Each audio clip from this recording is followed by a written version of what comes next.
Sampai pada titik mungkin kalau dia cemarkan lagi dengan buku putihnya itu kan termasuk mencemarkan juga. Nah itu di BAP lagi. Jadi pendalaman materi itu penting sehingga semuanya tercover oleh penyidik, sehingga ketika masuk di persidangan sudah lengkap. Jadi nggak ada yang... Halo semuanya, selamat datang kembali di channel ini. Jumpa lagi dengan saya Vicky Himpong. Semoga kalian semuanya selalu dalam keadaan yang sehat.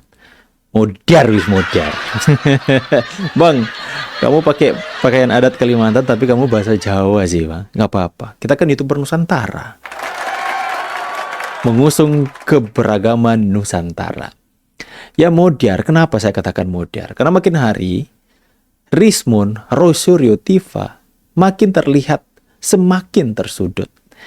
Ya dulu mereka pede bangga dengan narasi mereka seolah-olah ijazah Pak Jokowi adalah beneran palsu sesuai dengan penelitian mereka. Tapi akhir-akhir ini mereka makin tersudutkan dan makin menemukan jalan buntu. Kenapa sih, Bang? Ya karena kita melihat pihak UGM sendiri sudah turun tangan, memberikan klarifikasi tegas ya bahwa Jokowi itu lulusan UGM, jelas, sah dan resmi. Mereka mempercayai bukti-buktinya. Nah, makin ke sini justru mereka malah blunder membuat buku Jokowi White Paper. Sorry, Bang. Kok aku nyebut Jokowi White Paper itu dengan cara dan gaya bicaranya Tifa sih. Maaf ya. Maaf. Udah terngiang-ngiang di otakku kata papernya Tifa itu. Biasa aja kan ngomongnya Jokowi White Paper. Gak usah bilang Jokowi White Paper. Ya, anyway, makin hari, makin kesini, jurus mereka justru menjadi bumerang mereka sendiri, teman-teman. Ya kenapa? Kita sudah tahu bahwa sudah muncul buku yang mereka bangga-banggakan, Jokowi White Paper, bukan paper, justru bisa balik menjadi masalah buat mereka. Kenapa? Aku tanya kenapa? Aku jawab, kok aku jadi ngomong sendiri? Ya, karena di dalam buku itu, teman-teman, ada indikasi mens reanya, alias niat jahat buat membangun fitnah secara terstruktur. Paham itu, teman-teman. Kalian pahami dulu. Jadi itu bukan sekedar buku biasa, tapi itu bisa jadi barang bukti yang menunjukkan kalau serangan mereka itu memang terencana, bukan asal ngomong. Jadi kepolisian bisa untuk menjadikan buku itu sebagai barang bukti. Ya, dan kondisi ini bikin mereka makin kayak orang kepepet aja, teman-teman. Sudah dibantah ahli, dipatahkan kampus UGM itu sendiri. Dan sekarang malah karya tulis mereka sendiri berpotensi untuk menjerat mereka sendiri. Ibaratnya apa? Ibaratnya gali lubang buat orang lain, malah keceblos sendiri di dalam lubang yang mereka gali. Jadi ya kalau bahasa gampangnya, Roy Suryo CS ini sekarang lagi main api tapi terbakar sendiri, teman-teman. Tinggal menunggu waktu saja kapan mereka resmi terbakar habis tak bersisa. Itu artikulasi ya, teman-temannya, hiasan saja. Kita saksikan dulu video ini, teman-teman. Yang terlapornya juga banyak akhirnya kan. Nah, tinggal pendalaman materi siapa yang akan didudukan sebagai tersangka sudah pasti. Kemudian rangkaian-rangkaian pencemaran nama baik kan berjalan sejak laporan diadakan sampai sekarang masih terus saja dicemarkan kan, sehingga itu kemudian digali lagi sampai pada titik mungkin kalau dia cemarkan lagi dengan buku putihnya itu kan termasuk mencemarkan juga. Nah itu di BAP lagi. Jadi pendalaman materi itu penting sehingga semuanya tercover oleh penyidik, sehingga ketika masuk di persidangan sudah lengkap, jadi nggak ada yang ketinggalan. Makanya kenapa seorang Rismon bisa 2-3 kali di BAP. Setelah lengkap baru kemudian tentukan siapa tersangkanya. Kemungkinan besar ya yang banyak ya Roy CS ini, Roy CS-nya ya, Rismon yang terlapor kan, Rismon, kemudian Roy sama Tifa sama yang lainnya. Bang, tapi menurut Abang sendiri, pendalaman apa sih yang dilakukan penyidik sehingga sampai saat ini masih ya tentunya kan ketika terjadi laporan ternyata rangkaian cemaran itu kan masih berlangsung sampai sekarang. Laporan kan yang sebelumnya dilaporkan karena ada keadaan-keadaan cemaran.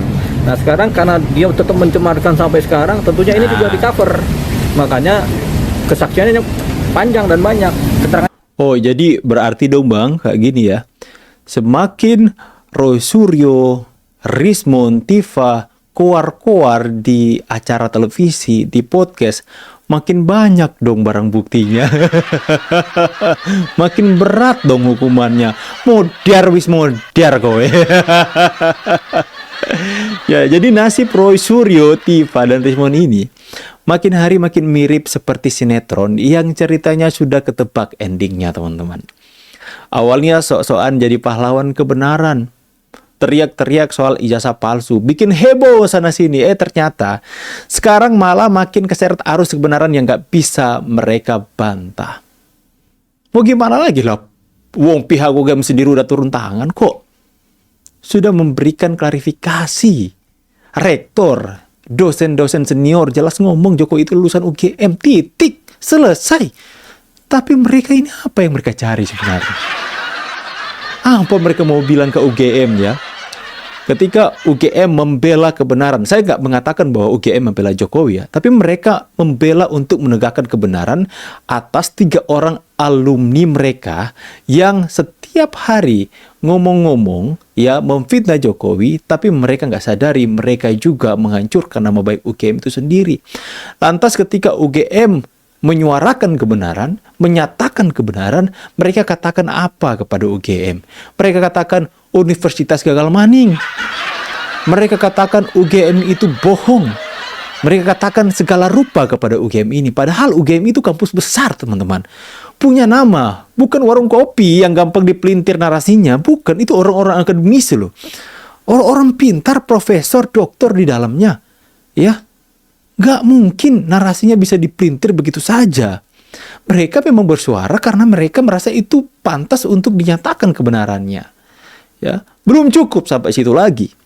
Sekarang kita lihat Jokowi White Paper yang mereka tulis, yang justru menjadi bumerang mereka ya.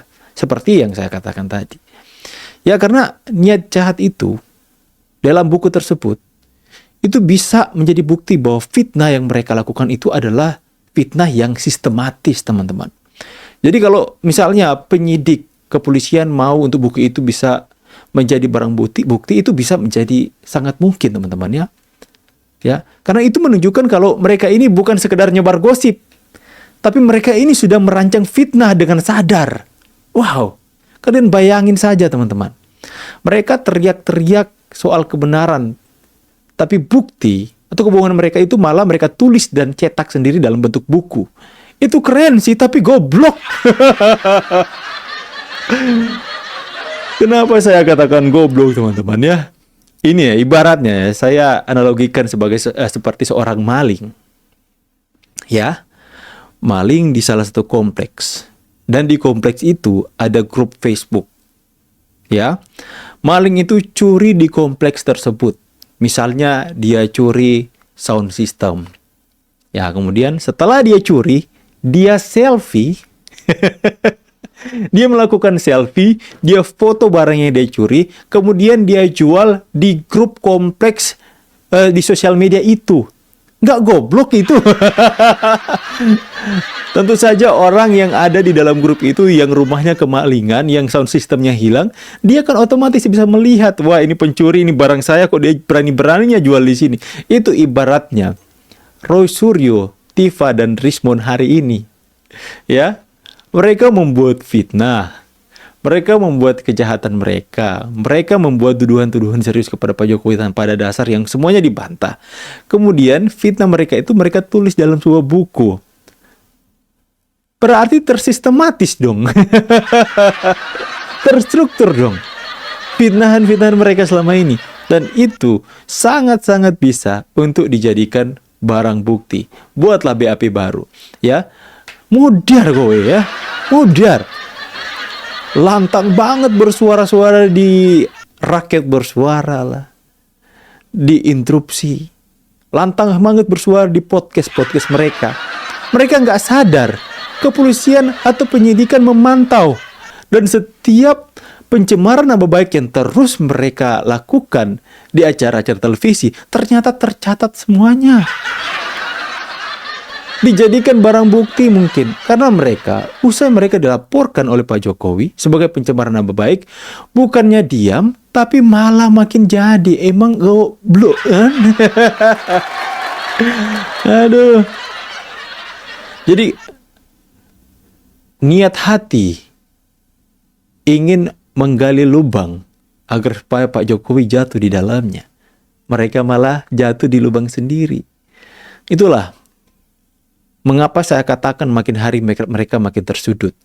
Karena apapun yang mereka mau bangun, kebohongan-kebohongan yang mereka bangun terus untuk membuat mereka seolah-olah terlihat benar, itu hanya membuat mereka semakin tersudutkan, semakin jatuh lebih dalam lagi atas keegoisan dan kesombongan yang mereka pertontonkan hari ini. Ya, mereka pikir mereka bisa seenaknya berkata-kata di sosial media. Mereka pikir mereka itu lebih hebat dari Jokowi. Mereka pikir mereka itu didukung oleh semua rakyat Indonesia. Padahal semakin hari mereka semakin ditinggalkan. Teruslah kalian dengan cara-cara seperti itu. Memfitnah, menghujat orang lain, merendahkan orang lain, mengatakan ternak orang lain, ya. Giliran dikatakan keledung, ya. Marah si Momon. Oke teman-teman ya. Jadi itulah yang bisa saya sampaikan. Mungkin kalian mendengarkan kata-kata ini bahwa sebentar lagi mereka jadi tersangka, mungkin kalian sudah bosan. Tapi ini benar-benar sudah dekat teman-teman. Sudah dekat untuk mereka bisa menjadi tersangka. Karena semakin hari mungkin catatan dari penyidikan sudah habis lembar kosongnya untuk menulis setiap bukti-bukti yang mereka temukan bahwa benar mereka melakukan tindakan pidana, mencemarkan nama baik Pak Jokowi dan melanggar Undang-Undang ITE itu sendiri. Saya Vicky Impong pamit. See you on the next video and God bless. Bye guys.